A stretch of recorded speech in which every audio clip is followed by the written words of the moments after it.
Hi, this is Emerald and welcome to the Diamond Net, and today I'm going to be talking to you about the importance of integrating mythos into your perspective so that you can become a more holistic thinker.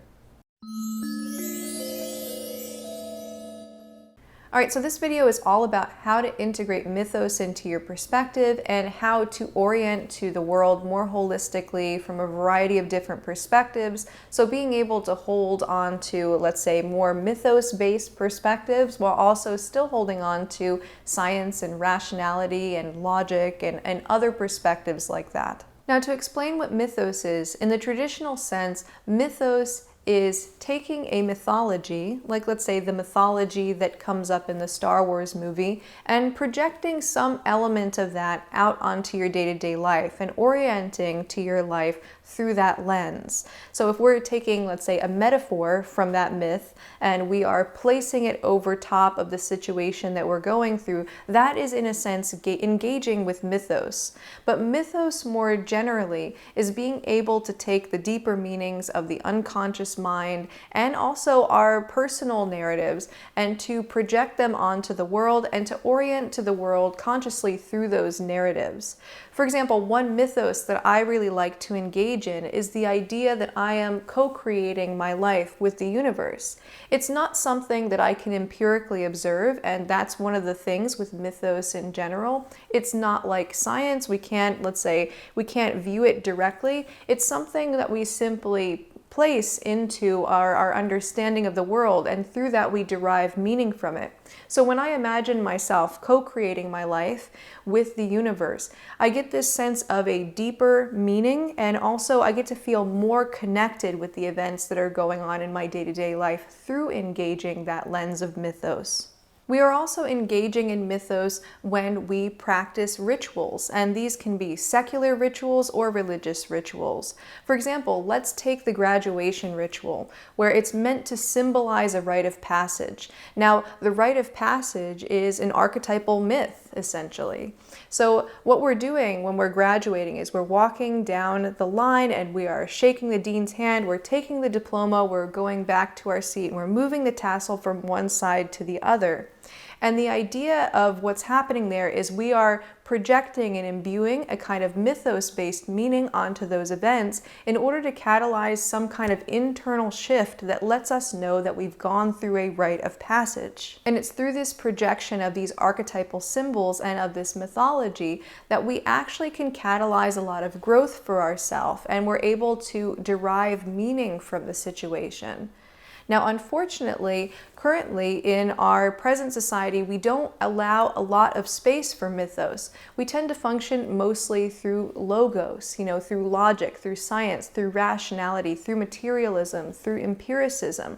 And mythos, by its very nature, is none of those things. And when we engage in mythos, which is very, very important for the human being in order to derive meaning, it tends to be kind of seen as woo-woo, and there's a kind of taboo against being woo-woo. But human beings need the woo-woo in certain contexts. So the woo-woo nature of the mythos is important for us emotionally and psychologically, but it's very important that we keep it separate from something like science or rationality. So when we're engaging with mythos, we want to engage with mythos. When we're engaging with science and rationality and materialism, we want to be engaging with science and rationality and materialism. We want to keep them starkly separate. But we have a need for mythos in the same way that we have a need for empiricism. Mythos helps us derive meaning from things, and it also helps us counterbalance the excesses of logos. It also enables us to utilize the placebo effect in our own benefit, and this is really important to us. So let's say that I have the belief, or at least I'm engaged in the mythos of the idea that if I use essential oils, that it's going to bring me into some kind of alignment, and that this is going to enable me to be more confident. Now, there's nothing scientific about that, and if they did some kind of peer-reviewed, double-blind scientific study, they would not find any correlation, I'm sure, between using essential oils and being more confident. But because I have created this ritual of using essential oils and I've projected this meaning onto it, that it's going to make me more confident, this means that it's far more likely to actually work that way. It's a little bit like the idea of Dumbo's magic feather. In the movie Dumbo, Dumbo is given a feather that enables him to fly, and he believes that he can only fly because he's holding his magic feather. And then when his magic feather gets taken away, he realizes that he can fly anyway. And this is the magic of the placebo effect. And when we deny ourselves the ability to utilize mythos, we're not able to actually utilize the placebo effect in our favor. But going back to my example with the essential oils and the confidence, let's say that I have the kind of desire to utilize the essential oils to increase my confidence, and I want to be able to utilize this mythos, but I let my awareness of the science and the empirical falsity of it get in the way of my ability to utilize the placebo effect that way. I might go into a state where I'm just uninspired to go and develop confidence, and it doesn't give me that extra boost from the placebo effect. And if I don't have a proper place for mythos to exist, then I don't engage in the rituals that actually help me bring out the sense of confidence that is there. So ritual and mythos can be very, very helpful for tapping into our deeper potentials. And like I had mentioned before, one of my favorite ways to engage with mythos is to imagine that the universe and I are co-creating my life together and the things that come up in it. And so I tend to like to imagine that whatever comes up in my life, whether it's positive or whether it's negative, is always there to lead me to my point of highest expansion in this life. And so if I have some kind of negative situation come up, I might be thinking like, what has the universe got up its sleeve now? This seems negative, but I know that deep down it's leading me to my point of highest expansion. And so how might I interpret this along with that mythology? And what I've found is this is really, really helpful for weathering the dark times, because it gives me a faith about like better times ahead. And it also helps me turn my losses into wins. So if I go through a big loss, then I say, okay, I've gone through this big loss, but I know that the universe is working in my favor always to bring me to my point of highest expansion. And I go, okay, how does this loss actually lead to something better? And that mythos enables me to engage in the thought process that's much more empowering than just looking at the stark empirical facts of the reality. Now, I don't always practice this perfectly, of course. Sometimes I still get down, and whenever negative things happen, I still like kind of lose sight of that deeper narrative. But being able to connect to that narrative actually helps me move through those situations more easily. And if I look back at earlier times in my life where I was really, really strongly identified with rationality and science and empiricism, it had created a real block for me to be able to engage in mythos and the empowerment that can come from mythos. Now, currently, society has a pretty strong taboo against mythos because it's seen as woo-woo and it's seen as pseudoscience. And so from the perspective of modern institutions, it tends to be the case that only that which is scientific, rational, empirical, and materialist in nature, those tend to be the things that are seen as the proper foundation stone for what makes a legitimate institution. And there tends to be this idea that the only valid source of insight or wisdom comes from empirical observation. Things that are always evidence-based, things that can be pointed to in materialist reality as this is exactly the way that things are happening. So anything that happens to fall into the category of mythos tends to be viewed under the label of pseudoscience, meaning fake science. But the reality is that mythos is not fake science. Mythos is its own thing, totally and wholly separate from science, and also very important. And mythos, by its very nature, is not based in anything that's empirically observable. It's based off of internal dynamics that enable us to make meaning from situations, which is very necessary for human beings to do. And mythos is, by its nature, a very folksy kind of endeavor. It's what human beings do to derive meaning from what's going on around them and how they can feel more connected to the earth, to the reality at large, to other people. But I very much understand where this taboo against mythos comes about, because science is actually a fairly new perspective, just in terms of the full stretch of human existence. And before we had the scientific perspective, we we relied mostly on mythos to gain intel about our world. And so there's a strong attachment to science to avoid being brought back into the pre-scientific era. And so there's a strong taboo against mythos, mostly because science is so new from the perspective of humanity as a whole.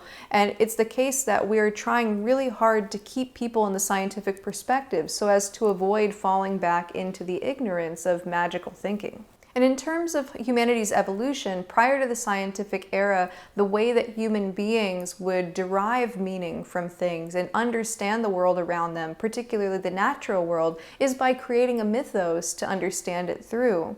So instead of understanding rain coming down from the sky in terms of, oh, there's a cycle of precipitation, and then there's evaporation and condensation, and then the rain falls down, like we would through the scientific perspective, that perspective wasn't available yet. And so there might be some kind of understanding that there's a rain deity, and then the rain deity, cries tears whenever the rain deity's lover goes away.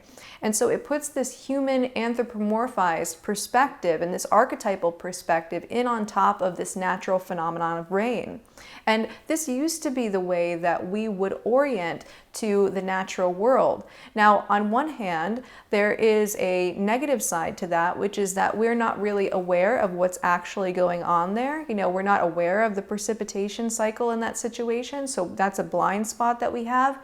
But one of the positives here is that we have a narrative through which we can feel very connected to the natural world, which is something that we as modern people don't have as much of, because we are not engaging in mythos in order to engage with the natural world. We're only seeing the natural world mostly through the scientific paradigm, which is only to see it as, impersonal processes. But if we learn how to hold mythos and also the scientific perspective at once, we can be aware of the precipitation cycle and we can know how it works in a physical way.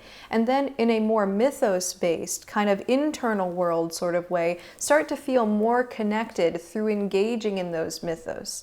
And ultimately looking at it from the perspective of Jungian psychology, where Jung was talking about archetypes of the collective unconscious, this is sort of a marriage between the scientific perspective and the mythos-based perspective. And so we have to be able to carve out a space for that mythos that was left behind. But currently, right now, there's a strong taboo against the mythos, and seeing it as fundamentally in opposition to the scientific perspective, to the materialist perspective, to what is just considered real in the eyes of modern society. Now, directly on the cusp between the age of mythos and the scientific revolution was the practice of alchemy. In fact, many of the earlier scientists were actually alchemists, like Isaac Newton was actually an alchemist, not a scientist. And what alchemy is basically it's a kind of marriage, a combination between certain scientific perspectives, but then there's also this inner work, psychological, emotional perspective that goes along with it. And alchemy is very concerned with changing one substance into another substance. So there's many, proto-chemistry, factors when it comes to alchemy. But this was also thought of as being something that's relevant for people, and understanding the psyche and understanding our emotions. And so alchemy was very focused on turning base metal into gold and water into wine, which is seen as what we're trying to do within ourselves, to get a perfect balance of all four elements of, earth, fire, wind, and water. And all of those things together in perfect harmony was seen as gold. So there was this idea, this kind of correlation between the mythos elements and the more empirically observable elements externally. Now, since then, we've gone more into hard science, and then there was a divorce between that mythos and science. And it's a very necessary divorce, because we could not do the things that we're doing now just by practicing alchemy. But alchemy itself is a very interesting inner work process. If we engage in alchemy and we start to understand the symbols that are there, and we start to do the rituals and engage with it, then we can start to engage mythos in order to help us understand more about our internal world, whereas hard science is more about understanding the brass tacks facts about the external world. So this divorce between mythos and science was absolutely necessary for our growth and development as a species. But one of the side effects of that divorce and that growth and development was that mythos became cast into the collective shadow and seen as purely magical thinking and as something that's purely ignorant. And what ends up happening is that mythos actually comes through in ways that we don't expect. So whenever we cast something into the shadow, it tends to come through in ways that are, let's say, not the best ways that they could possibly come through. And so mythos kind of leaches its way into our science and into our rationality. And so that's also something to be mindful of, is when we can start to make our practice of mythos more conscious and we can put it in its proper place, it doesn't start to leach into other places where it doesn't belong. Now, there is something called the pre-trans fallacy, and the pre-trans fallacy basically describes a situation where we have basically pre-rationality, rationality, and post-rationality. So there are three different phases, and basically with the pre-rational, this is before the scientific revolution. This is when we as human beings had nothing more than our mythologies to explain the natural world. And so all we could see the natural world through was through the lens of just, what our mythos was. Now, the middle phase is the rational phase. This is where we start to adopt the perspective of science and rationality and reason and being able to look at the empirical data of things, and it's a very materialist perspective. So in this second phase, there's a direct resistance to, let's say, the pre-rational phase from before, before the scientific revolution happened. Then we have the third phase, and the third phase is the post-rational phase. The post-rational phase integrates both the perspectives of the pre-rational and the rational. So we have mythos in its own place and logos in its own place, and there's more of a widened perspective that enables a human being to be more holistic in their approach to the way that they think about the world. So they can look at the world through the lens of mythos, and they can look at the world through the lens of science and rationality and materialism, as well as a variety of other different lenses. And so the third phase actually sees mythos as an important ingredient, whereas in the first phase of, let's say, pre-rationality, it was the only perspective that there was there to understand things. And so what we're in right now is basically we're very, very attached to the perspectives of science and rationality to the point where we don't know how to allow mythos back in, because it feels like, oh no, we're going backwards into that phase before the scientific revolution. So in phases 1 and 2, it's a very either-or perspective.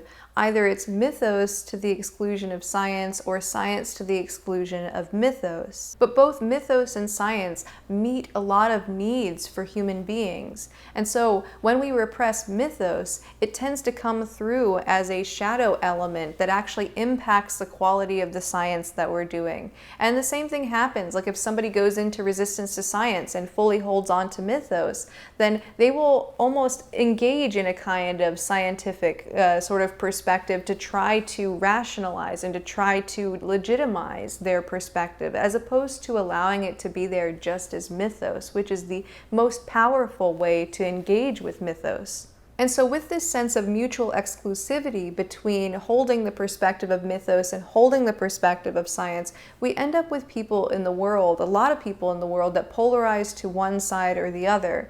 There's people on one side who hold very, very tightly onto the scientific point of view, to the point where they become hyper-materialistic, science-focused. And I call this like scientific materialist reductionism. On the other side, we end up in magical thinking, so that's where we totally reject science and, in favor of holding on to our cherished myths and narratives. Now, with scientific materialist reductionism, there tends to come this belief that all things that are real and valid can be explained through the utilization of the scientific method. And if something can't be explained through utilizing the scientific method, then that thing is not real or valid. This is also referred to as scientism, where we make science into a religion or a cosmology onto itself and project it out onto the universe, instead of using science for its intended purpose, which is a tool, a sort of intellectual tool for us to be able to gather empirical data about the universe and to draw conclusions directly from that data. And this is where the shadow of mythos comes through in science, because it views science as the mythos itself. It makes science into a mythos when science is not a mythos, and this leads to bad science. So it turns science into a cosmology, and it then goes to project that cosmology onto the universe. And there's no actual empirical data that's going on here to justify that. And so it's not engaging in the scientific method to actually project this cosmology of science onto the universe. It's actually more mythos. Mythos in disguise is science. And that's why it's a bad science to engage in scientific materialist reductionism and scientism. And what we need in order to practice good science is to be able to become conscious of our drive for mythos and to separate that out from our scientific drives. And then we can start to strip away everything that's beyond just what's empirically observable with the science and what's coming through as pure data. Scientific materialist reductionism also gets in the way of our innate human drives toward meaning making. And these drives are very, very important for us in terms of our emotional and psychological health. So when we can engage in meaning making, this makes us feel more connected to, let's say, the people and the world around us, and it gives us a sense of trajectory, and it gives us a sense of purpose. And so if we make a taboo out of engaging with mythos, or we believe that mythos is invalid and that science and rationality are the only true perspectives, then this is going to lead to a kind of reductionism where we're not actually able to derive the meaning that we need to in order to live full and complete lives. So Mythos is 100% an imagination game that we're playing. We're totally superimposing an internal story or narrative onto the external world. But it's very, very important, this type of play, this type of engagement in that story. So meaning making is an imagination game that we play, but it's an incredibly important imagination game that we very much need for our own sense of well-being. And when it's the case that we're engaged in scientific materialist reductionism, what we're doing is we're basically saying that anything that can't be observed directly doesn't have any meaning or doesn't have any validity. So what this leaves us with is just looking at the world as though it's a bunch of impersonal scientific processes going on. So basically, if I look at myself through that lens, it's like, okay, my brain, everything that's going on there is just neurons firing, and then there's blood pumping through a circulatory system, and it kind of starts to view me in a sense like a machine in that way. So from the perspective of scientific materialist reductionism, I'm nothing more than a biological robot sitting here, and there's no actual intangible things like love or consciousness. It's just the pure scientific processes that are going on. It's just synapses firing when I'm speaking, and love is just a bunch of chemical processes that are going on in the body and the brain. And when human beings start to think from this very reductive perspective to only viewing that which is empirically happening as true or real or valid, and without the engagement in mythos and meaning making, what ends up happening is that we fall into feelings of nihilism, and there's this sense of disillusionment that comes about where, oh, what's the point in doing anything because there's no meaning to it at all. And all of this can come from believing the very unscientific idea that science is the only truth. Now, on the flip side of scientific materialist reductionism, we have the opposite polarity of ignorant magical thinking. Now, typically when someone gets into ignorant magical thinking, it's not because of a lack of exposure to the scientific perspective. It tends to be because they have very, very strongly held, cherished beliefs that are rooted in mythos.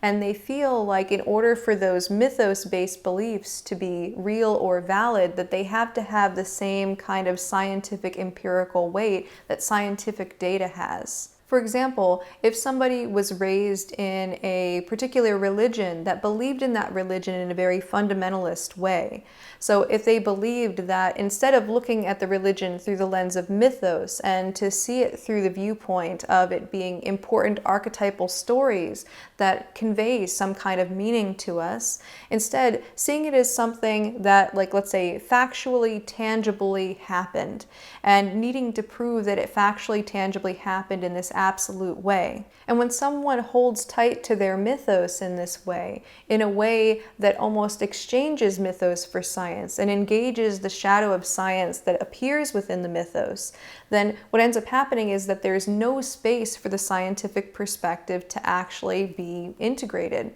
So for example, if I believed that the Earth was 10,000 years old because my religious book said that it's 10,000 years old, but then I have scientists saying that the Earth has been around for billions of years, well, if I'm believing in my mythos in a very, very objective kind of way, in a very fundamentalistic kind of way, then those two things can't be true at once. So it's either that the Earth is 10,000 years old or the Earth is billions of years old. And if I'm really, really cherishing the mythos, because of the meaning that I derive from it, what I'm going to do is I'm probably going to push away those scientific truths and realities. And I'm probably going to come into resistance to science altogether because I want to maintain my connection to the mythos that's so meaningful to me. And ultimately, that's how the shadow of science, empiricism, and materialism come through in fundamentalist religious beliefs, is that we want to have them be just as tangible as the scientific reality because we have underlying a sense of that if the mythos didn't actually happen, that it's somehow less real or somehow less valid.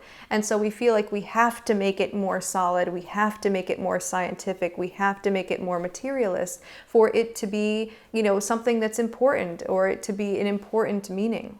But it isn't just those who belong to fundamentalist religions that engage in magical thinking.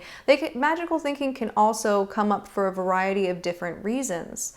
For example, if somebody recognizes that they need a kind of mythos, but they haven't yet learned how to integrate logos with that mythos or science with that mythos, then they might feel like they have to choose one or the other, and they're going to choose the one that's more meaningful to them, which is probably going to be the mythos. So for example, if I go back to my example of my mythos, of me and the universe working together to co-create my reality and my life, if I had this insecurity about it, that, oh no, maybe I can't believe this because, then it's going to come into, let's say, conflict with ideas about reality from the scientific perspective, which shows no evidence of that sort of thing going on, then I might go, well, if I want to continue to operate through the mythos that's been so helpful and so meaningful to me, then, I guess I have to ignore this part of science, or I have to go into cognitive dissonance to push away certain scientific truths. But the reality is that those two things don't need to be mutually exclusive. You can have a real integration of perspectives where you can switch lenses depending on which mode you're in, and you can put rationality and science in its place, and you can put mythos in its place. But with ignorant magical thinking, there tends to be a gullibility and a tendency to believe just what feels good, and then working backward from whatever conclusion that a person already has. So if a person has a conclusion that essential oils make me more confident, something like that, then any kind of scientific data that comes across that says, oh, actually there's no correlation there, I'm just going to go, oh, let's invalidate that data, it must be wrong, and I'm going to find all sorts of different reasons to deem the scientific data wrong. And there are even authors called apologetics that basically write in order to help people maintain the mythos and their belief in the mythos of their religion, while also considering all of the scientific empirical data. And it's not done in an integrated way, but it's done kind of in a way that sort of, it's basically giving people the mental gymnastics they need to do in order to smush those two perspectives together without actually having an integration of the two perspectives. And the reason why there are these apologetics authors is because people don't understand how to integrate the mythos with, let's say, the rationality, the logos, and the empiricism. And so it's a way of kind of smushing them together and making them work out in a way that they don't really work out from the outside perspective. So anyone from the outside is going to read those things and be like, okay, you're working backward from a certain conclusion.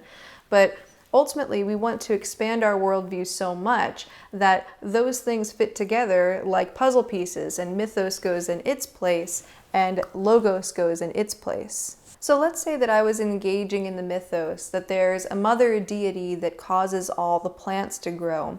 But I also had this insecurity that maybe the mythos wasn't enough, and that I need this to be physically the case, and I need to prove that it's physically the case to know that I'm believing the right thing.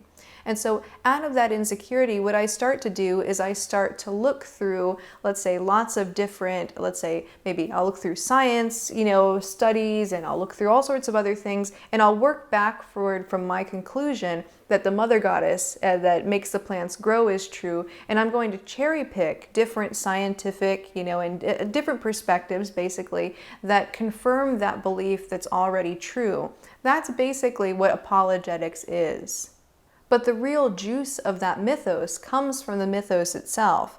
The juice of it doesn't come from the idea of there being a literal mother goddess that exists, that's there, that's tangible, that we're going to find physical proof of. It's more like, what does that mythos do, like from the inside? Can we connect deeper to that archetype? Can we connect into parts of ourself that are connected to that archetype? Now, when it comes to integrating the perspective of mythos and science, there are a few things to keep in mind. The first thing to keep in mind is to not mince paradigms. That means that when we're practicing science, we're fully practicing science, and we're not including any mythos into it. And when we're practicing mythos, we're making it purely mythos, and we're not making science a part of it. So we don't have to take our mythos and prove it through the scientific lens. We're recognizing that we're engaging in meaning making, and we're embracing the fact that we're engaging with meaning making. And so we want to be able to constantly switch lenses for whichever situation is most appropriate. So if we are, let's say, engaging with something that requires science, we want to put on the scientific lens. When we're engaging with something that requires mythos, we want to put on the mythos-based lens. When we're engaging in an objective perspective, we want to put on the objective lens. When we're engaging in a more subjective perspective, we want to put on the subjective lens. So we want to be able to switch between paradigms easily and consciously so that we know when we're engaging in a particular perspective. Another thing you'll want to do is you'll want to acknowledge both the value and limitations of both mythos and science.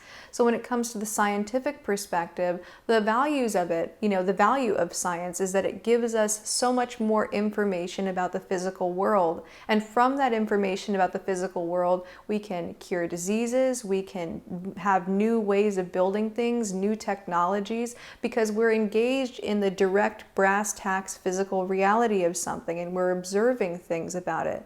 So science has really opened up a lot of possibilities for us, and it is a great perspective. Now, in terms of the limitations of science, the limitations of science are that our science can only go as far as our empirical observation can go.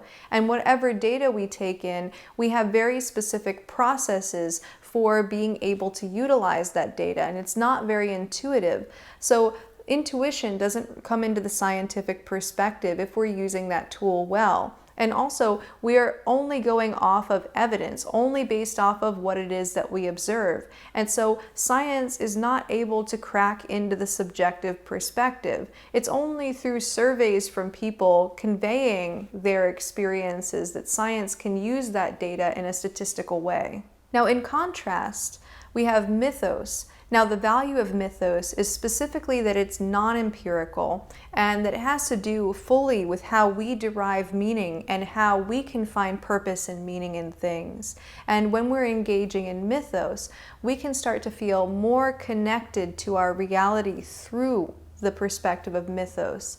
And we can create internal shifts through going through certain rituals that we have projected a kind of mythos onto, or through engaging in certain narratives. Now, the limitations of mythos are that it's not a tangible reality. By its nature, it is not empirical. And so if we start trying to look at mythos to explain certain bits of tangible physical reality from the logical or scientific perspective, then it's going to mess up our science. So those are some limitations with mythos. And once you understand the values that both of those provide and the limitations, you'll know when you can put on one of those lenses or put on the other lens, and where that's going to be the most appropriate. And the third way to integrate mythos in is to create bookended time periods or liminal spaces for you to be able to engage purely with mythos. For example, if I sit down and I'm doing a tarot reading for myself, I like to function fully from the perspective of mythos. What that means is, as I'm sitting down, I'm assuming that there's a sense of synchronicity in the cards and that the universe is speaking to me through the cards, and that whatever cards come up are going to be meaningful and are actually leading me to my point of highest expansion. And this enhances my experience of the reading because I can make it so much more meaningful to me, and it can create so much more of a sense of connection to what's going on around me. Now, of course, I don't know beyond a shadow of a doubt if that's actually true. That's not something that I can know as a human being.